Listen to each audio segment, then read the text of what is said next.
योग दर्शन के चतुर्थ कैवल्यवाद के 26 सूत्रों को हम पढ़ चुके हैं। यहाँ तक यदि कोई बात हम में से पूछना चाहते हैं तो हस्तोत्थापन द्वारा सूचित करें।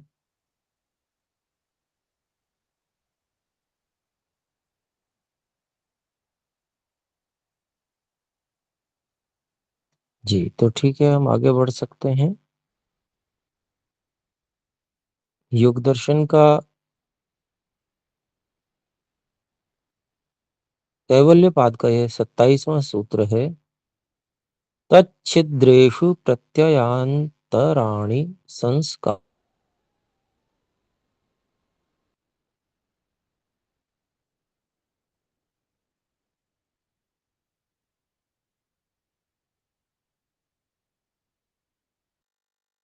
तो जब वह चित्त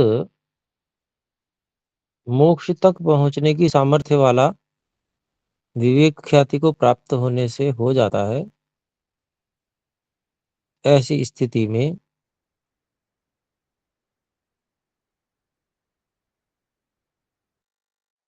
वह विवेक ज्ञान, तत्व ज्ञान का प्रवाह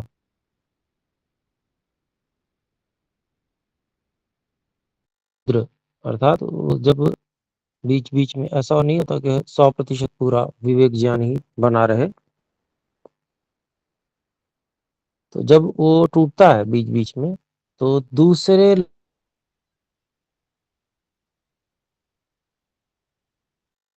इसको हम मिथ्या ज्ञान के या विपरीत ज्ञान के जो पूर्व संस्कार हैं वो भी उत्पन्न होते हैं, क्योंकि वो संस्कार भी विद्यमान हैं। तो उस तरह के संस्कार उसके विवेक की ओर पूरी तरह से बढ़ चुका है। वो मोक्ष प्राप्ति की उसकी जो है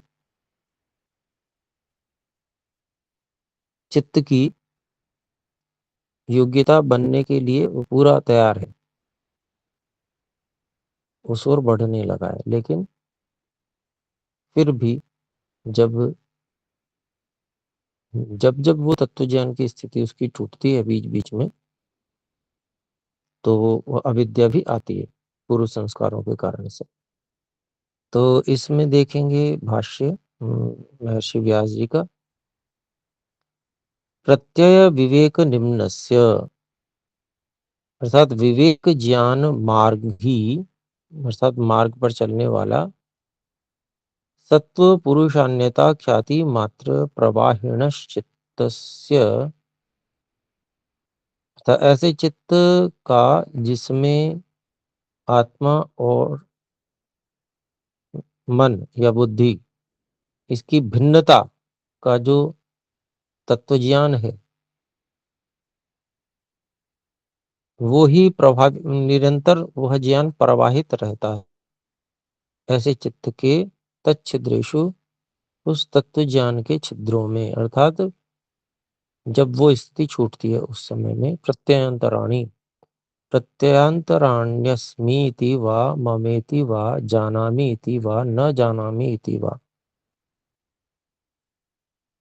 तो दूसरे जो ज्ञान है कि मैं हूँ, मैं, दूसरे ज्ञान क्या होते हैं कि मैं हूँ, शरीर ही मैं हूँ, या ये बुद्धि ही मैं हूँ, ममेति या ये सब कुछ मेरा है, तत् स्वामी भाव,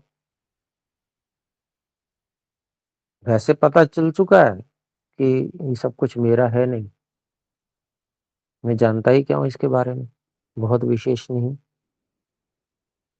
ईश्वर की सहायता से ज्ञान मिला है तो जानता है, लेकिन बीच बीच में खोता भी रहता है, ये खो जाती है ये स्थिति और फिर से वो मेरा है ना, ऐसा।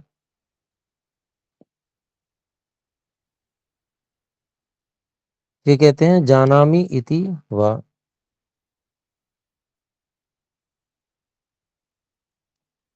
कि मैं चित्त को वृत्ति सारूप्य की स्थिति में पा रहा हूँ। मतलब मैं स्वयं वृत्ति सारूप्य किसे कहते हैं? ये जो पहले सबसे पहले आया था, प्रथम पाद के प्रारंभ में ही। यानी कि अपने स्वरूप को भूला हुआ और जो व्यापार चल रहा है उसी में खोया हुआ, ऐसी स्थिति में हूँ। वह न जानामि इति, या ईश्वर आदि को मैं नहीं जान रहा हूँ। न जानामि इति वा, अर्थात जो यथार्थ है, जिसको मुझे जानना चाहिए, समझना चाहिए, उसको नहीं जान रहा हूँ। तो ऐसा वह अनुभव करता है कि तत्व ज्ञान में जब मैं रह रहा हूँ तो मैं बहुत आनंदित हूँ, ईश्वर के सानिध्य में हूँ। और जैसे ही मैं उस तत्व ज्ञान से छूटता हूँ, वैसे ही क्लेश मुझ पर हावी होने लगते हैं। क्लेश यानी कि यही सब क्लेश है, वृत्ति सारूप्य की स्थिति भी क्लेश देने वाली ही है। फिर कहते हैं कुतः, कैसे, ऐसा क्यों होता है? तो संस्कारेभ्यः क्षीयमाण बीजेभ्यः पूर्व संस्कारेभ्यः इति, जो नष्ट हो रहे हैं, धीरे धीरे नष्ट हो रहे हैं अभी, लेकिन अभी हैं वो, ऐसे पूर्व संस्कारों के कारण से ऐसा होता है। पहले जैसा व्यक्ति जीवन जी रहा था पूरी तरह से अविद्या में, वो संस्कार भी पूरी तरह से समाप्त नहीं हुए, वो धीरे धीरे करके समाप्त हो रहे हैं, लेकिन समाप्त होते होते भी वो अपना काम बीच बीच में करते जाते हैं।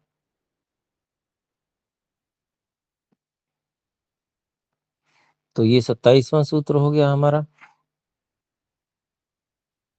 सामान्य व्यक्ति को तो यही नहीं रहता पता कि तत्वज्ञान की स्थिति कैसी है, उसमें कितना आनंद है, कैसी क्लेश रहितता है।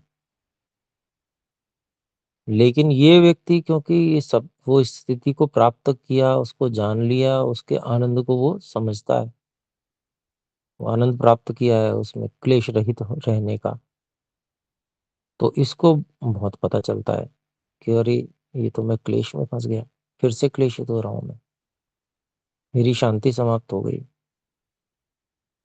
मैं अपने स्वरूप को भूल गया। ये सब वो अनुभव करता है बहुत ज्यादा। सामान्य व्यक्ति अनुभव नहीं करता है, क्योंकि उसको तो पता ही नहीं है अच्छी स्थिति क्या है, वो तो उसी में ही जी रहा है, उसी को सोचता है ऐसा ही होता है, विद्या में जीना ही जीना है। तो आइए 28वें सूत्र को देखते हैं। हानमेषाम क्लेशवदुक्तम,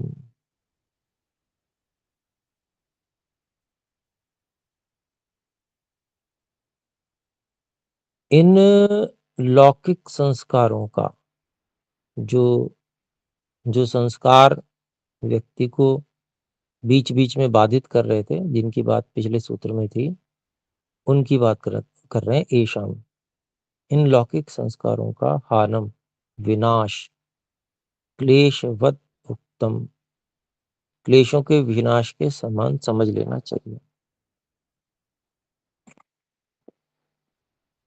अर्थात वो संस्कार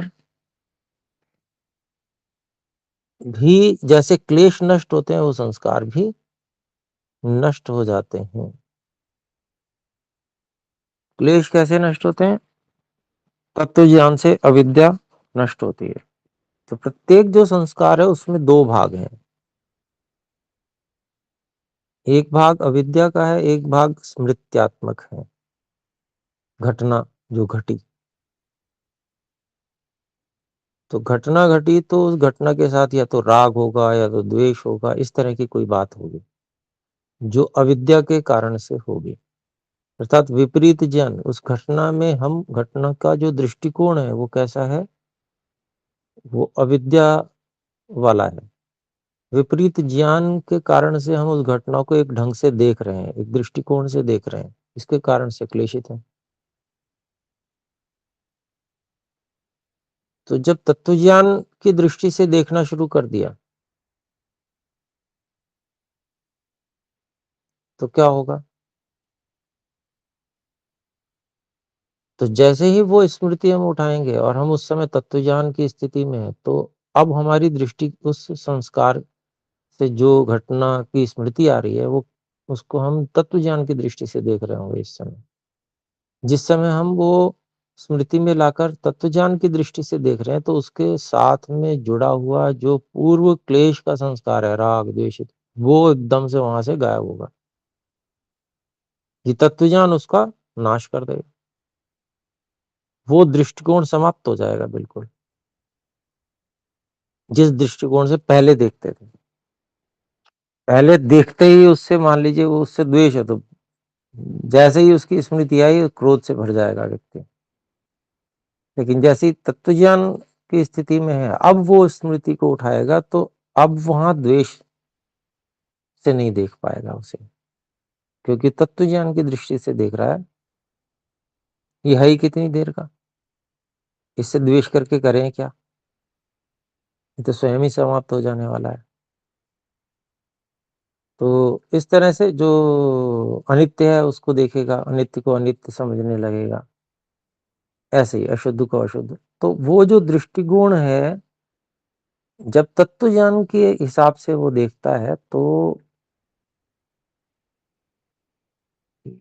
जैसे मूल क्लेश अविद्या से वो हटा, अर्थात उसको एक दृष्टिकोण मिल गया, उसका अभ्यास कर रहा है वो। तो जैसे क्लेश खत समाप्त हो गया, मूल क्लेश समाप्त हो गया, अविद्या को नष्ट किया तत्वज्ञान से। तो अब जब उसको उसके साथ में अभ्यास कर रहा है, तो जैसे ये क्लेश हट गया, तत्वज्ञान आ गया उसकी जगह। इसी तरह से संस्कारों में से भी क्लेश वाला भाग समाप्त हो जाएगा। तो इन जो ये जो संस्कार हैं भोग इत्यादि के, वो उनमें रुचि के, भोग में रुचि के संस्कार थे ना वो, जो प्रवृत्त फिर से करा रहे थे। आकर्षण के कारण से वो फिर से जो है वो वृत्ति सारूप्य की स्थिति में चला जा रहा है।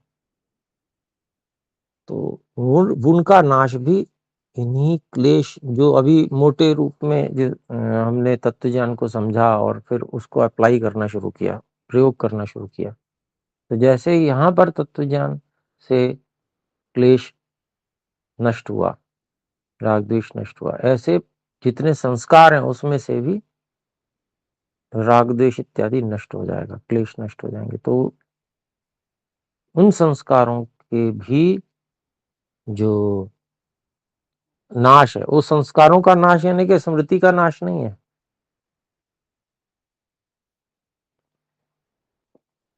ये समझने योग्य है। मतलब वहां पर हमारा जो दृष्टिकोण एक अलग बना हुआ था, उस संस्कार के साथ जुड़ा हुआ, वो दृष्टिकोण अब नहीं रहेगा।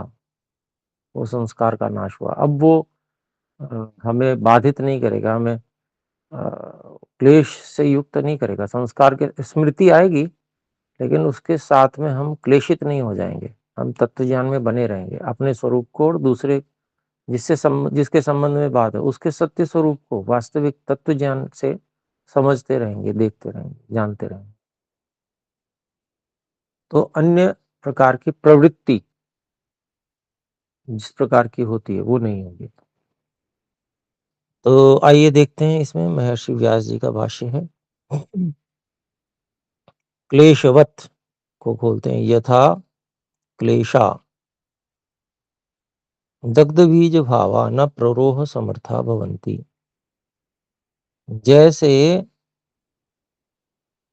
अविप्लव विवेक ख्याति जब हो जाती है, विवेक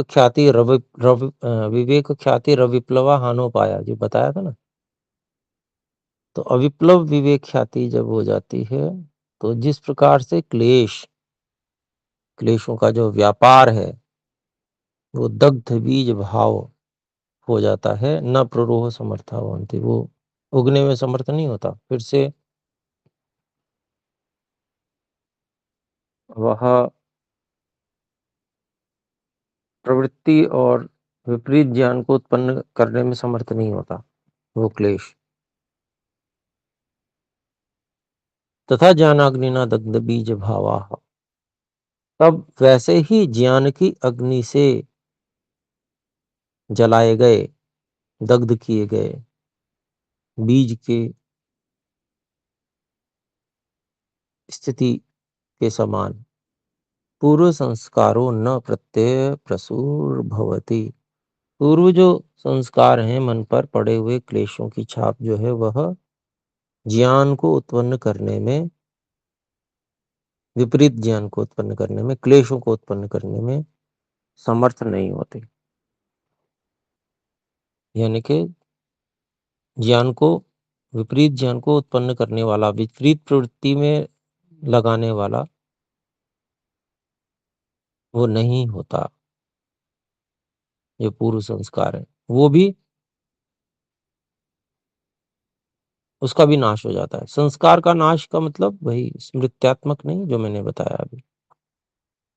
फिर आगे, ज्ञान संस्कारास्तु चित्ताधिकार समाप्ति अनुशेरते। ये जो है स्मृत्यात्मक संस्कार, मतलब कि हमने ऐसा कुछ किया था, ये भी ध्यान रहेगा कि हम कितनी मूर्खता से उसको देखते थे, उस हमारा दृष्टिकोण कितना मूर्खतापूर्ण था, ये भी ध्यान रहेगा। तो वो जो ज्ञान के संस्कार हैं वो तो चित्त अधिकार समाप्तिम अनुशेरते। चित्त का जब अधिकार समाप्त हो जाता है तो उसका अनुसरण करते हैं। यानी कि चित्त अधिकार कब समाप्त होता है? यानी कि जब पिछला कर्म फल भोग पूरा हो गया, ये शरीर अब नष्ट होगा, शरीर नष्ट हो रहा है, शरीर नष्ट होने के साथ में जब मुक्ति होगी तो चित्त भी नष्ट होगा, चित्त की भी अपेक्षा नहीं रही, चित्त का भी काम पूरा हो गया, चरित अधिकार, काम पूरा हो जाना। तो जैसे चित्त की कार्यपूर्ण समाप्ति होती है ना, उसी का अनुसरण ये ज्ञान के संस्कार जो होते हैं स्मृत्यात्मक, ये भी उसी का अनुसरण करते हैं। इति न चिन्त्यन्ते। इसलिए इसकी कोई चिंता नहीं की जाती कि भाई ये कहाँ जाएंगे, क्या होगा इनका, भाई ये समाप्त हो जाएंगे, उनकी आवश्यकता ही नहीं है।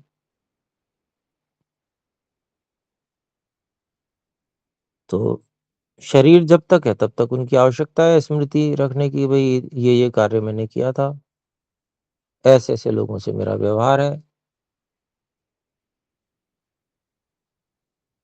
तो ये हो गया हमारा 28वां सूत्र। हम्म, समझ समझने के लिए है कि हमें कार्य कैसे करना है, अपने संस्कारों पे कार्य कैसे करना है। तत्व ज्ञान को समझ लिया हमने, और तत्व ज्ञान को हमने स्वीकार भी कर लिया, और तत्व ज्ञान के अनुसार हमने साक्षात्कार भी कर लिया, समझ भी गए कि ये मैं हूँ और ये चित्त है सामने, ये बुद्धि है, इससे निर्णय कर रहा हूँ मैं, ये अहंकार है, ये क्रिया का व्यापार कराने वाला मन, मेरी इच्छा और प्रयत्न को सेंस करता है ये, और मतलब उस इच्छा और प्रयत्न को पढ़कर ये उसके तदनुरूप मन आदि इंद्रियों को सक्रिय करता है। ये अहंकार है, मुझे अपनी अनुभूति कराने में सहायता कर रहा है ये।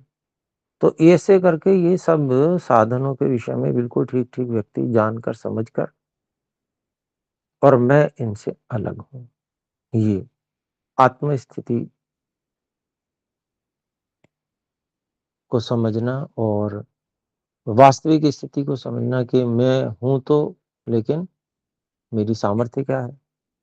ये सब कुछ जो कुछ हो रहा है इसमें परमात्मा का ही सबसे बड़ा रोल है। वो ही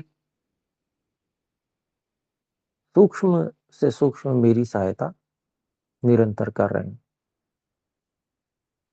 अब ये जैसे ही पता चलता है, अनुभव आता है। अब ये यहाँ तो पता चल गया, लेकिन अभी ये संस्कारों के जो पिछले संस्कार हैं, वो जिस दृष्टिकोण से कार्य किया था, उसके उसी दृष्टिकोण के साथ में बने हुए हैं। तो स्मृति जैसे ही उस स्मृति का उपयोग करता है व्यक्ति, तो वो ही दृष्टिकोण सामने आएगा। लेकिन यहाँ जो ये तत्व ज्ञान है, अब दृष्टिकोण बदल गया उसके प्रति। तो वो जो दृष्टिकोण है, अब वो दृष्टिकोण उस स्मृति के साथ में समाप्त, खत्म। इसने, इस ज्ञान की अग्नि ने उसे भून दिया, जला डाला। अब वो दृष्टिकोण नहीं रह सकता जो पहले था। ऐसे व्यक्ति जो है ध्यानावस्थित होकर भी अपने पूर्व संस्कारों को इसी प्रकार से दग्ध बीज भाव तक पहुंचाता है, ईश्वर की सहायता से। ईश्वर की सहायता वहां रहती है विशेष, क्योंकि तत्व ज्ञान उभरा रह पा रहा है, यह तो ईश्वर का ही गुण है। तत्व ज्ञान जो यथार्थ ज्ञान है, हर प्रत्येक वस्तु के विषय में, प्रकृति, स्वयं, आत्मा, हम और परमात्मा के विषय में, तो यह जो तत्व ज्ञान है, यह तो स्वयं परमात्मा का ही गुण है, और परमात्मा का ही सहयोग ईश्वर के गुण को धारण करने में हमें मिलता है। तो इससे जो है, ये जो इतना तीव्र तत्व ज्ञान होता है, ये सभी संस्कारों के जो पूर्व दृष्टिकोण है, उसको हटा देने में, उसको भस्म कर देने में समर्थ है। उसी तरह से जैसे सूर्य अंधकार के कण को भी रहने नहीं देता, ठीक इसी प्रकार से। तो आइए देखते हैं, 29वां सूत्र है। तो ये करने योग्य है वास्तव में कार्य। अपनी जितनी भी मान्यताएं हैं उनको बिल्कुल उसकी चीर-फाड़ तत्वज्ञान के आधार पर, वही जो सूत्र है हमारा, अनित्याशुचि दुःखानात्मसु नित्यशुचि सुखात्मख्यातिरविद्या। ये अविद्या, इससे विपरीत तत्व ज्ञान, वास्तविक ज्ञान, वही तो ईश्वर का स्वरूप है। तो वह धारण करके, और जैसे गायत्री मंत्र में भी कहते हैं ना, भर्गो देवस्य धीमहि। पहले मैं सोचता था कि जो गायत्री मंत्र का अंतिम भाग है वो महत्वपूर्ण है, धियो यो नः प्रचोदयात्। लेकिन सबसे महत्वपूर्ण भाग फिर बाद में ये समझ में आया कि भर्गो देवस्य धीमहि, हे क्लेशों को नाश करने वाले परमात्मा, हे कामना करने योग्य, मैं आपको धारण किए रहा हूँ। ये क्लेशों का नाश करने वाला कौन सा स्वरूप है, क्लेशों को भस्म करने वाला कौन सा स्वरूप है, यही तत्व ज्ञान स्वरूप है। ये हो गया तो सब कुछ हो गया, फिर कुछ बाकी ही नहीं रहा। तो इस ये काम यहाँ पर है, हानम ईशम क्लेशवदुक्तम। तो ये कार्य करने योग्य है। बस जीवन में अगर ये कार्य किया तो समझ लिए जीवन सफल है, ये नहीं किया तो सब कुछ किया तो भी बेकार है। वास्तविकता ये है, जीवन मिला इसीलिए है। तो 29वां सूत्र देखते हैं, प्रसंख्यानेप्यकुसीदस्य सर्वथा विवेक ख्यातेर्धर्म मेघ समाधि। तो कहते हैं तत्व ज्ञान हो जाने पर भी राग रहित, यानी कि तत्व ज्ञान में भी राग नहीं है। प्रसंख्याने अपि, अब ये प्रसंख्यान बहुत ऊंचा ज्ञान है। वो कौन सा है, बुद्धि के स्तर का है, यानी कि प्रकृति वस्तु, प्राकृतिक वस्तुओं का ज्ञान है। यानी कि आप समझिए, प्राकृतिक और भौतिक में अंतर करिएगा, क्योंकि प्राकृतिक वस्तुएं सभी सूक्ष्म बुद्धि तत्व तक आ गई। भौतिक वस्तु केवल स्थूल भौतिक है ना। तो मैं प्राकृतिक की बात कर रहा हूं। सभी प्राकृतिक अर्थात बुद्धि तत्व तक जितनी वस्तुएं हैं, उनका पूरा यथार्थ पता चल जाना, कितनी सामर्थ्य है, क्या है, हेय है, उपादेय है इत्यादि, ये जब पता चल जाता है और ये समझ में आ गया कि हाँ, ये हेय है, उपादेय परमात्मा है, तो अब ये जो हेय का ज्ञान हो रहा है ना, ये बहुत ऊंची स्तर का ज्ञान है, लेकिन इसमें भी व्यक्ति राग नहीं करता। एक तो जैसे ही राग आएगा तो अभिमान साथ में आता है, अरे मैं तो सब कुछ जान गया, वैसा। तो इसी को यहाँ पर कह रहे हैं। लेकिन तत्वज्ञान में राग नहीं है, लेकिन तत्वज्ञान मेरे लिए उपादेय है, ग्रहण करने योग्य है। अर्थात जो प्राकृतिक ज्ञान है वो छूट भी जाए, वो नहीं चाहिए। और जो सब सर्वाधिक उपादेय है वो परमात्मा है। अपना स्वरूप ना हे है ना उपादेय है, अपने स्वरूप को तो छोड़ ही नहीं सकता कभी, क्योंकि वो नित्य है, सदा वैसा रहने वाला है। और परमात्मा का स्वरूप, परमात्मा को और तत्व ज्ञान को धारण करना है, वो उपादेय है। तो यहाँ पर जो अपि अकुसीदस्य, वो उस जो बुद्धि स्तर तक का जो ज्ञान है, प्रकृति के विषय का ज्ञान है, उसमें भी राग न करना, ऐसा समझना चाहिए, है ना तत्व ज्ञान। सर्वथा विवेक ख्याति ही, योगी को पूर्णतया विवेक ख्याति उदय हो जाने से धर्म मेघ समाधि ही, धर्म मेघ समाधि होती है। यही धर्म मेघ समाधि है, आत्मा का, चेतन तत्व का बहुत अच्छी प्रकार से ज्ञान होना, अपना, अपने जो भी थोड़ी बहुत सामर्थ्य है उसको जान जाना, और ये जान जाना कि ये बहुत न्यून है। और फिर यहाँ से जो जिसे कहते हैं, यहाँ से यहाँ इतना पता चल जाता है कि परिशेष न्याय से, कि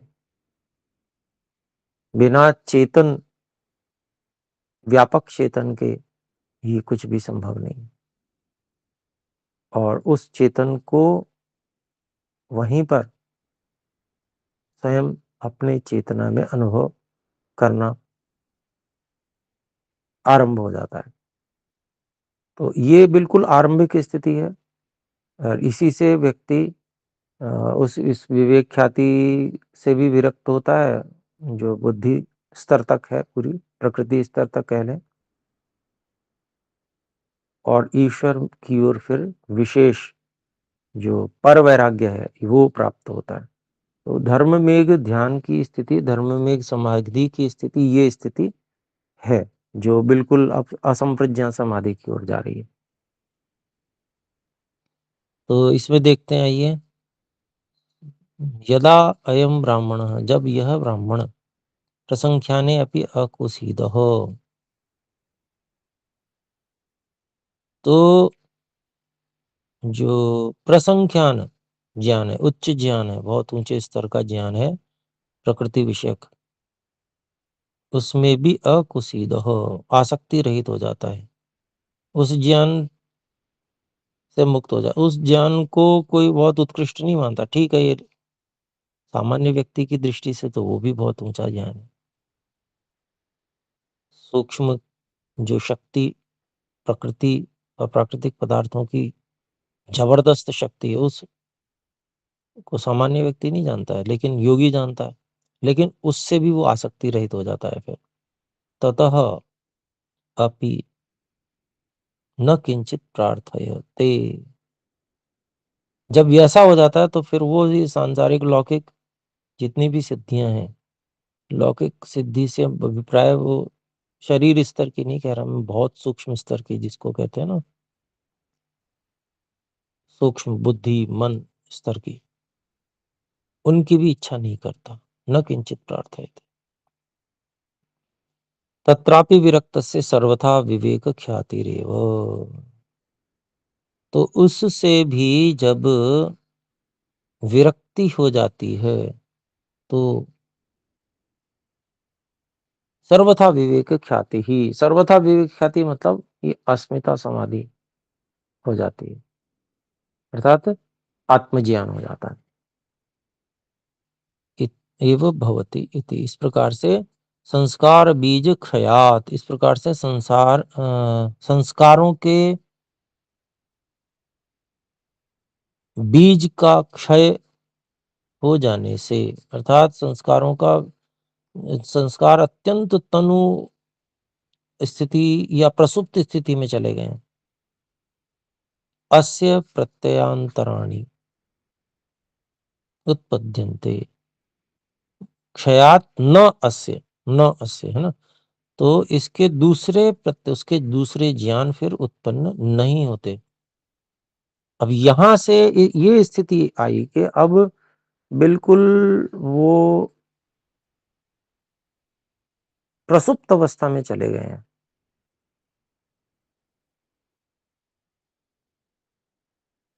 अब ईश्वर का जो तत्व ज्ञान है, ये अस्मिता समाधि के बाद अब जो ये तत्व ज्ञान है वह उसका नाश करेगा पूरी तरह से, जिसको कहते हैं ना सूक्ष्मता से भी बिल्कुल सफाई हो जाएगी।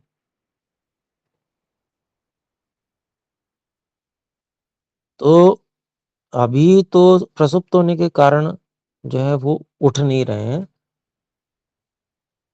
तो कहते तदा से धर्म मेघो नाम समाधि होती, तब इस समय जो धर्म मेघ नाम की समाधि अर्थात अस्मिता समाधि की परिपक्व अवस्था आ जाती है। अस्मितानुगत जो संप्रज्ञात समाधि है उसकी बिल्कुल परिपक्व अवस्था, वो धर्म मेघ सबसे ऊंची, जो संप्रज्ञात समाधियों में सबसे ऊंची अवस्था है वो ये है।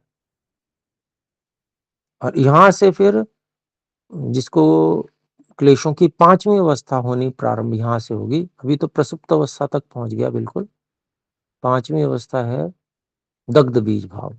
वो असंप्रज्ञात समाधि से दग्ध बीज भाव होना शुरू होता है। वही तत्व ज्ञान वहां पर आत्मा और परमात्मा विषयक भी तत्व ज्ञान वहां पर होता है।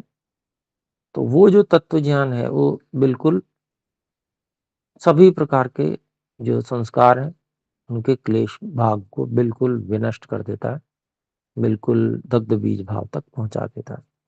तो यहाँ इतना ही रखते हैं। 29वां सूत्र हमारा पूरा हुआ। 30वें सूत्र से हम आगे पढ़ेंगे। आइए एक बार ओम का उच्चारण करते हैं।